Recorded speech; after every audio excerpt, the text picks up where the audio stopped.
боец из Казахстана. Его рост 170 сантиметров. Его официальный вес 59,35 килограммов. Ему 20 лет. Это его профессиональный дебют. Абзал Курмангалиев.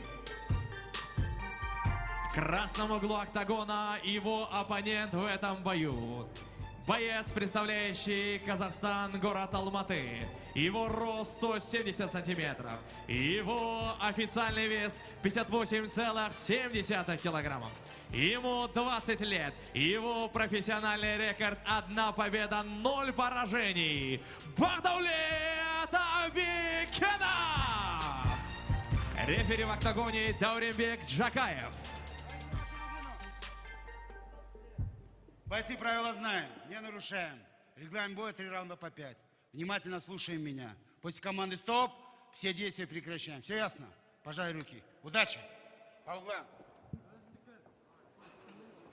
Ендеше ардақты жанкүйерлер, бүгінгі кештің ең алғашқы жекпе-жегі 59,5 келі салмақ дәрежесінде 8 бұрышқа сайысқа түсетін Абзал Курмангалы мен Багдавлет Абикенов.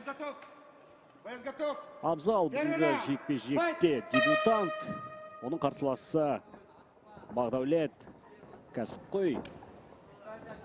Рекордын 1-0-ге жеткізіп үлгерген файтер. Біз енді қазір Багдавлеттің тарапынан қысымның сәл-сәл болсын артқанын байқаймыз. Абзал әзірге сақ, жинаққа. Міне өте бір тамаша соққы Багдавлеттің. Удушением со спины. В этом бою победу в первом раунде на 1 минуте 6 секунде. Победу одержал боец, представляющий красный угол октагона. Багдавлет Абикенов! Багдавлетті